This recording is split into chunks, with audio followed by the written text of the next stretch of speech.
Welcome, Cancer, to your February 2024 reading. My name is Verity. As always, if you like what you hear and are curious about more, feel free to PM me for a personal reading. I offer full spreads for this deck and also with evolutionary astrology natal charts. So with that, we're just going to hop in. This is an Axis Mundi spread, so we are observing the archetypal energies that are most activated at this time for yourself, for the upper worlds, the underworld, past, present, future. So we're just going to jump right ahead here, and for Cancer, February 2024.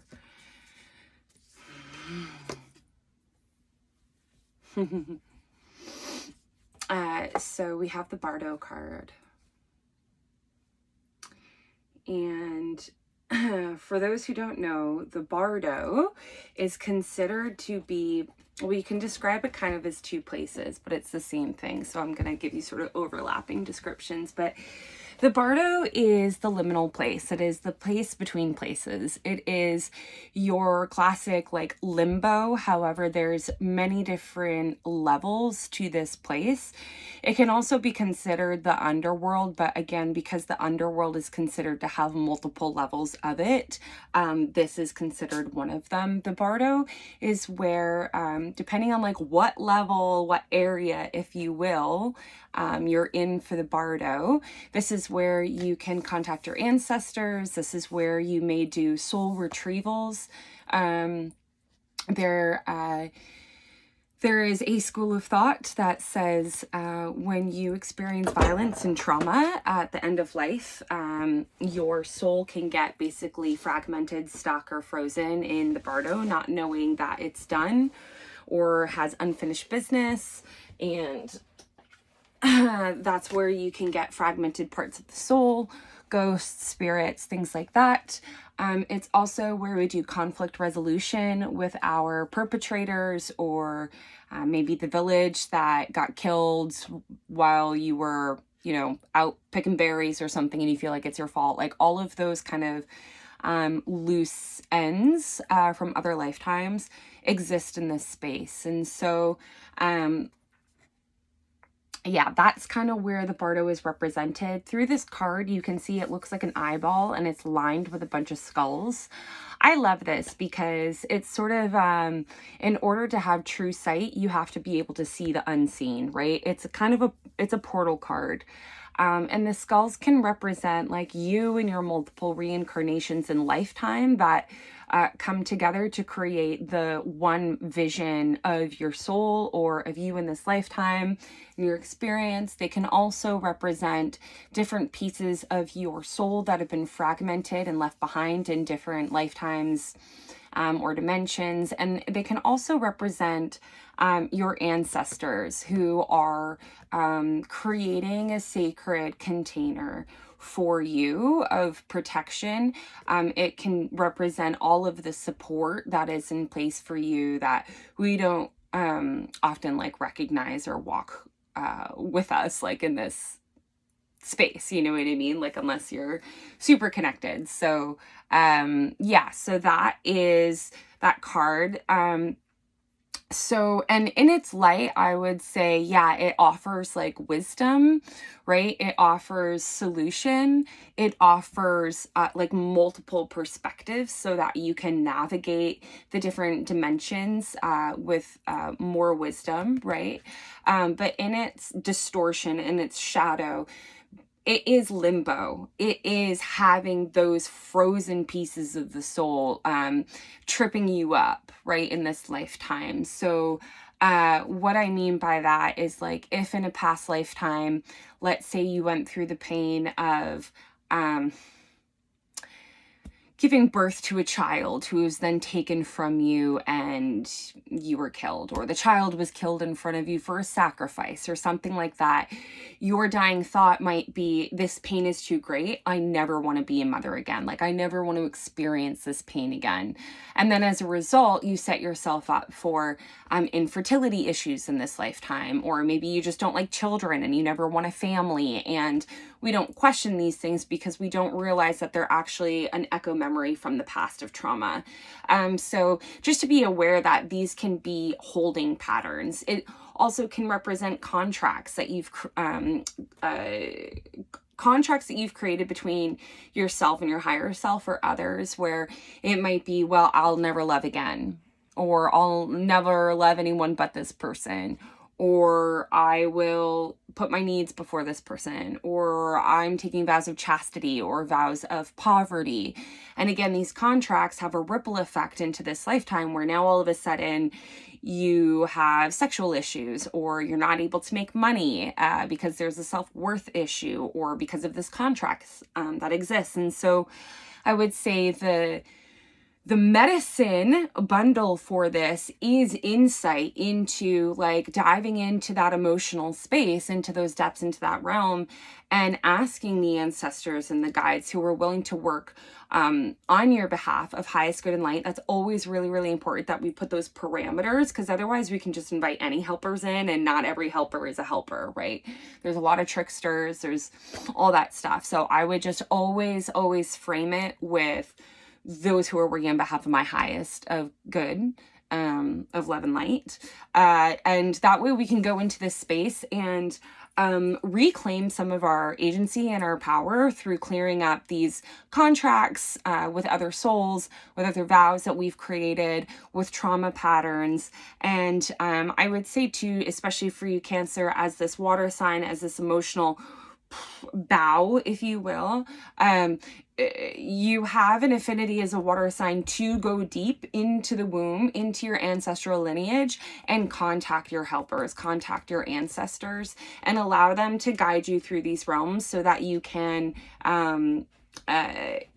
clear up whatever you need to clear up, or you can have more wisdom, just for whatever choices you're making in your life as you walk your path right now with your ancestors.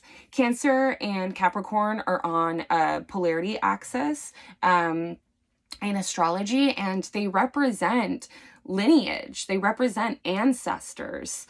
So whenever it comes up, it does it's very much that, like Gemini and Sagittarius have nothing to do with ancestors. It's Cancer and Capricorn. So I really love that this is coming up for you, Cancer, because it's just sort of that affirmation and confirmation of like, you have ties to this and you are stronger because of it. Lean into there. Right? Call upon your guides and your ancestors and your bloods and your bones,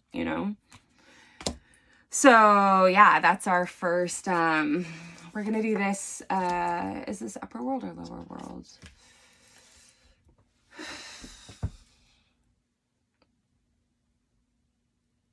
I'm fluctuating. I think it's lower world though. Starting to feel a sinking feeling. So we're going to go with underworlds here. And our underworld energies basically are the energies that you resist persist. It's your shadow realm. It is linked to that space of the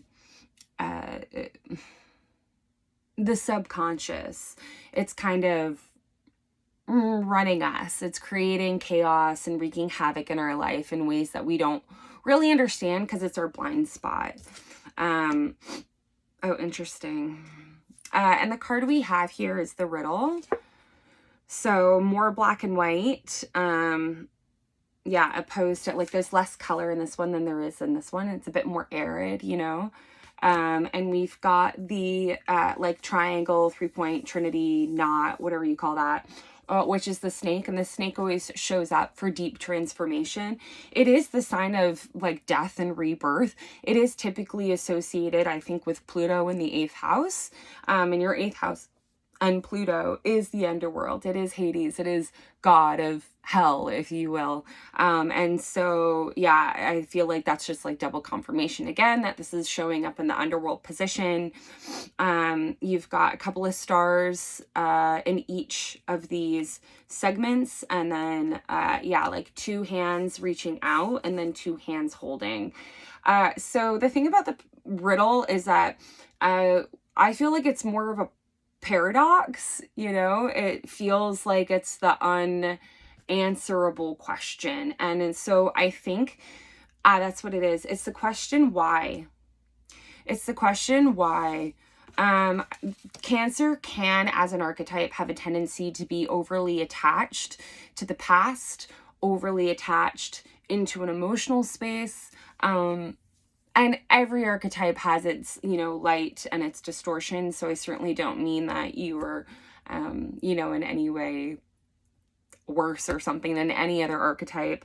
These are just pathology, habitual patterns of these archetypes and how they express within the psyche. So it's not personal, but the question that's coming up for me with this is like, why? Why did this happen? Why was I abandoned? Why do I have so much pain? Why do I live in the emotional realm and other people can't meet it? Why? And it can feel very like wet and sticky. That's what I'm feeling. It's almost like this deep, like, it's almost like a sludgy, bubbly, boily, like tar almost, but that's not quite the right feeling. But yeah, it's a bit of just like, if it's about asking different questions, I think. And every time, if you want to consider like these going hand in hand, there is a riddle or the right question with each of these doorways to get the answer that you seek. But it's kind of like one of those little tricks. So this is definitely a bit of a trickster card. But I think that's important too when we're dealing with our emotional realm. Because we can't this is going to sound a little bit weird, and I hope that I can qualify this appropriately, but sometimes we can trick ourselves with our feelings or emotions. I'm not saying to not trust your intuition. I'm not saying to not trust your gut instincts, but sometimes what we can do is that with feelings and with emotions, there are stories attached, and we have the choice to believe these narratives around perceived not met needs,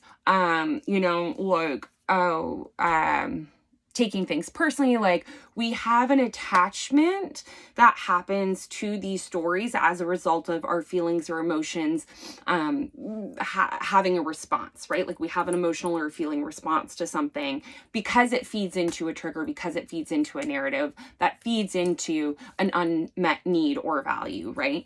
And so I think it's important to come back into that space. If anyone is interested, I highly recommend picking up the Nonviolent Communication book. It's phenomenal. I just love nonviolent communication. But yeah, basically what it comes back to is like, what are the facts? Like, actually, not what I think I know or what I want to color to happen, but what actually are the facts, and then leaning into, okay, if these are the facts, and then what value of mine do I feel like is not, or like what need or value is not being met, and what emotion is coming up as a result of it. So, somebody in my community said this to me, and I got really upset about it because I felt like it indicated that I wasn't doing part of my job in the community, and that's really triggering because I value myself on being a responsible person who's very caring for the community. So I didn't like that, and now I have weirdness with this person. It's like, okay, well, is that actually true? Did that person insinuate that you weren't responsible or not caring for the community?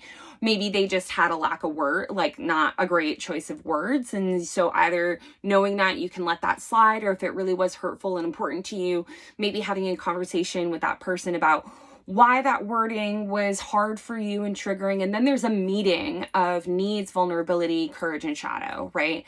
And it's not putting blame on anybody, and it's not spiraling, because otherwise we can get into this space of like creating all of this narrative and story, and then kind of like, as a crab, having that hard outer shell and that super mushy interior, and then sidestepping, it can be almost this like emotionally manipulative way to like punish the person or passive aggressively get them to be aware that they hurt your feelings without actually saying so. Or you now have a need that you have for that person, but you won't outright say it. And that keeps you in this gridlock of energy that is not freeing you up for other stuff, right? And then you are just like living in this holding pattern that's actually not serving you. It's a binding contract for you. So part of that riddle that I encourage you to kind of examine and sit with or whatever is dismantling that emotional space, right? Like, is it true? What is being triggered here? Why is it being triggered here? And how can I come back into my power and either express the need that I have? When you said this, I felt blank. In the future, I request that blank or blank consequence, right? And that doesn't have to be bad consequence. It could be like, hey, when you were an hour late for our appointment yesterday, I felt disrespected because I really value punctuality and time and communication, which you didn't. So I didn't feel like I was valuable. In the future, I request that you let me know what's going on for you, or give me an hour notice if you're going to cancel, so that I have the ability to free up my schedule and my time and my energy. And that way we can continue to have a good relationship. That would be an example, right? And that way it frees everybody up. There's transparency. We don't have to get sucked down into this icky, sticky drama of victimhood and what, somebody hurt you and you're all wet and weird about it, So yeah, that's what I would say about that card. I hope that makes sense.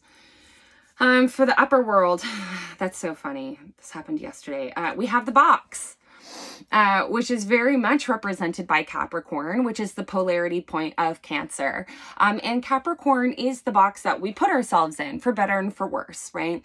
It is the structure, it is the container, it is the systems that we have in place. So it's your house, with your job, with your relationship, with your paycheck, with your car, with your, it's like very, like in this physical world, foundational, it's not so emotional. And so what I would say is exactly like, it's confirming exactly what I'm saying. There's a call to have a little bit more containment with your emotional realm.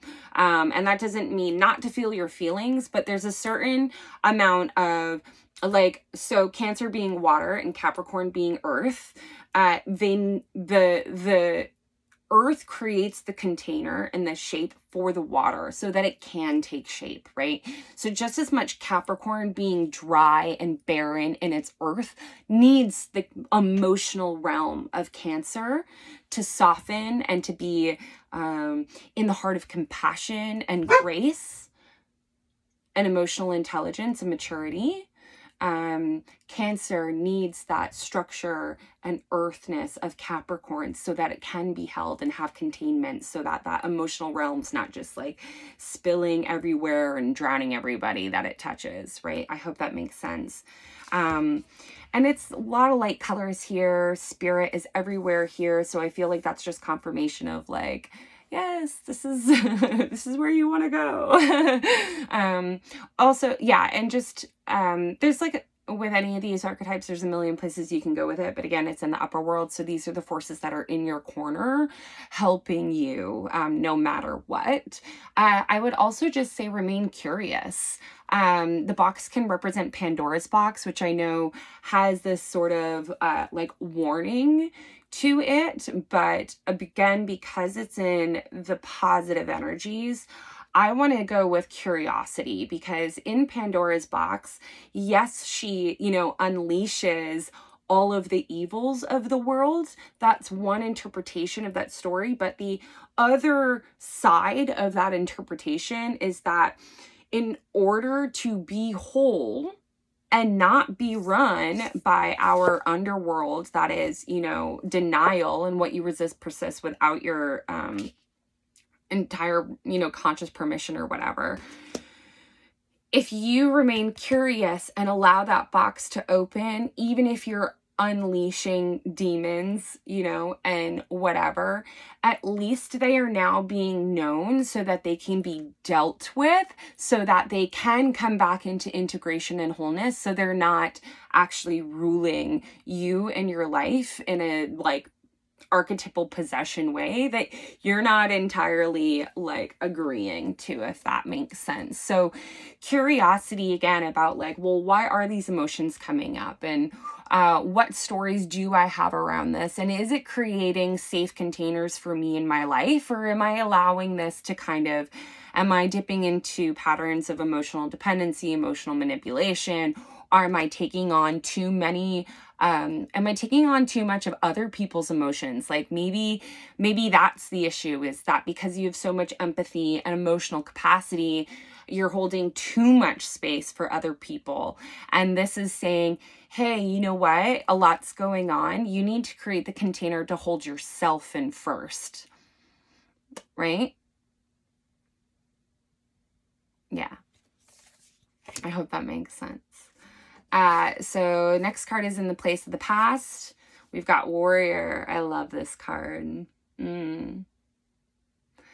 So the position of the past can also represent, like, another word for it can be hindsight, right? You didn't know then what you know now, but looking back, it's a medicine bundle.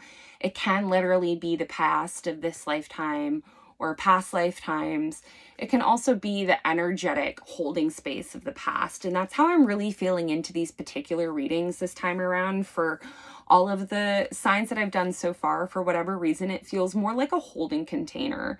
And what I mean by that is just really dipping into the unseen energies that are kind of pulling your boat up behind, you know what I mean? Like kind of, like bringing up the rear, if that makes sense, you know, to like this whole molecule being that is you at this time.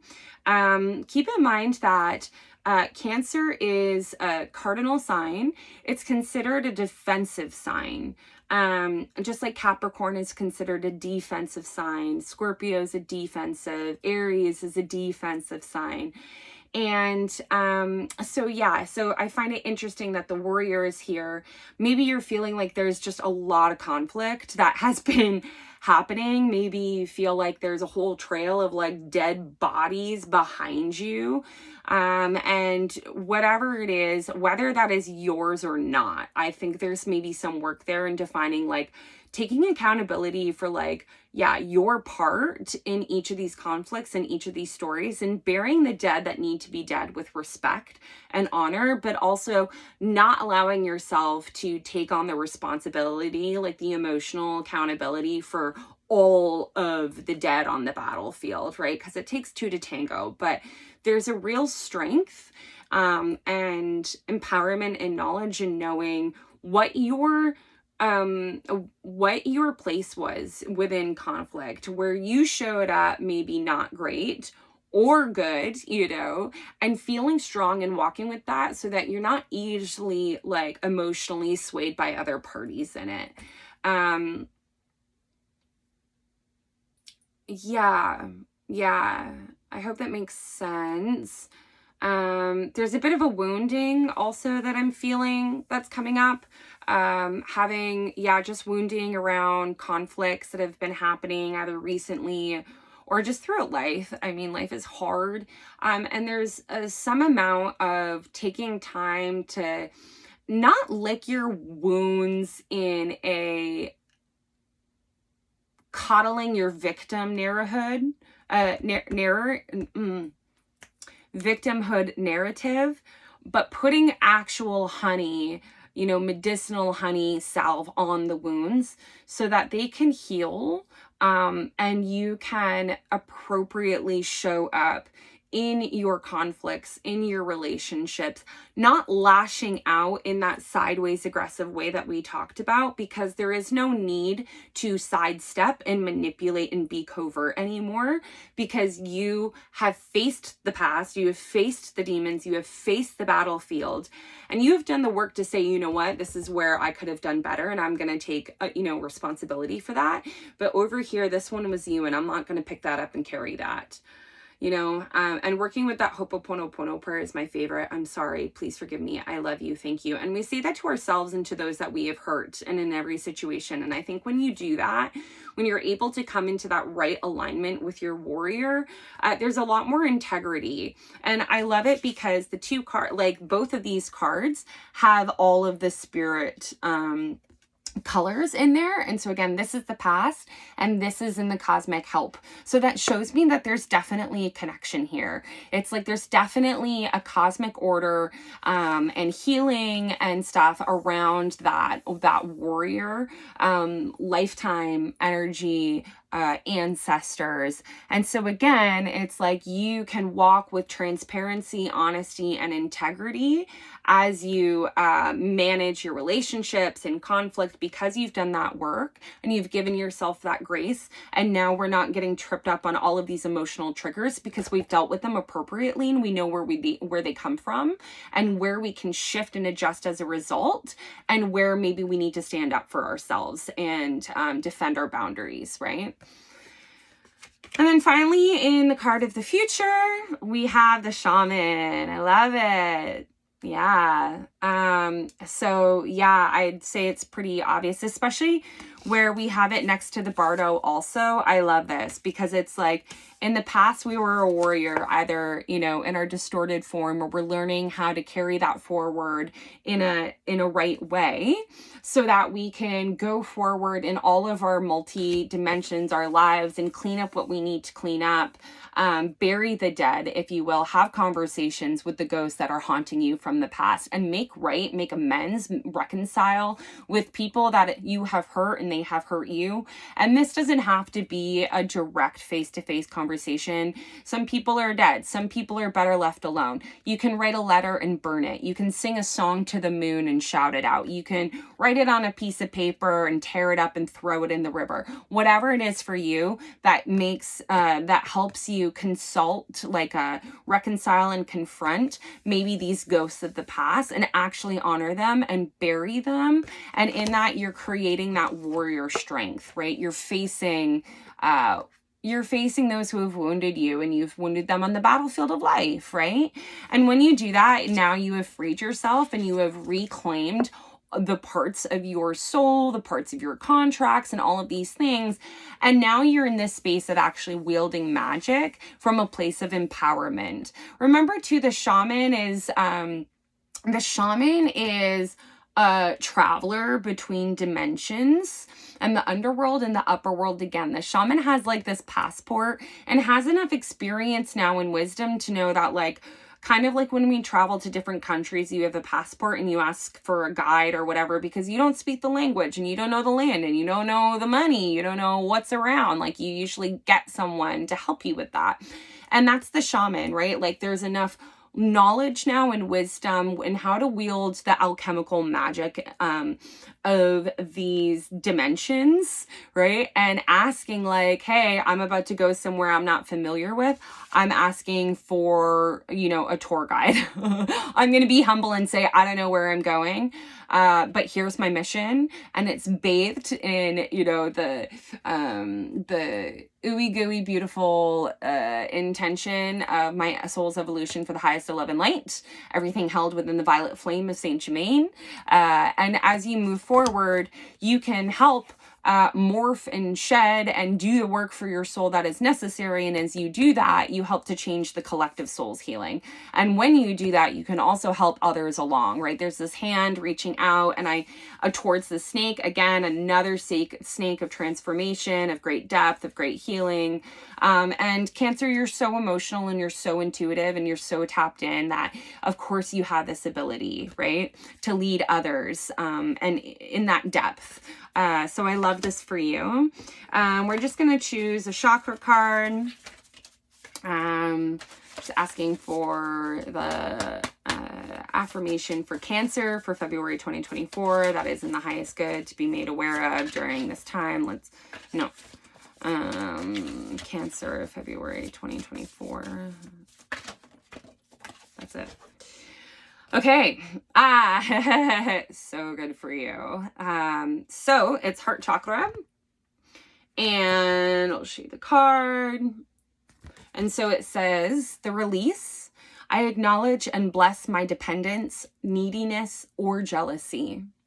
And I'm also just going to throw in, I acknowledge and bless my emotional dependence, my emotional neediness, or jealousy. So be aware of how we're putting other people in the position of caretaker for our own emotions and our own stories and taking care of our own wounds, when really that's your own work. It's your stuff, right? Or we're teaching other people how to do that.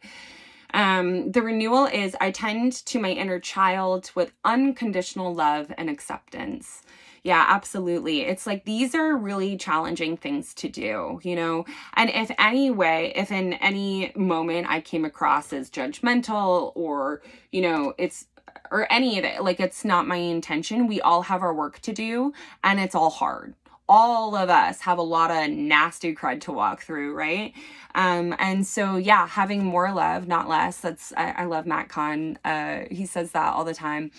More love, not less. When you're hurting, you require more love, not less, right? So whatever that is that feeds into your self-soothing in a really healthy way, right? Lean into that. Archangel Michael, again, go forward fearlessly. I think this was for Gemini too. Says, thank you for walking with me every step of the way, for holding my hand, giving me confidence and courage, and guiding my thoughts and actions in the direction of love and my true life's purpose. It's awesome. So with that, thank you, Cancer, for joining me. I hope you got something out of it. Again, if you'd like a personal reading, feel free to PM me and we can orchestrate that. And in the meantime, may your month be blessed and may you walk protected. Bye.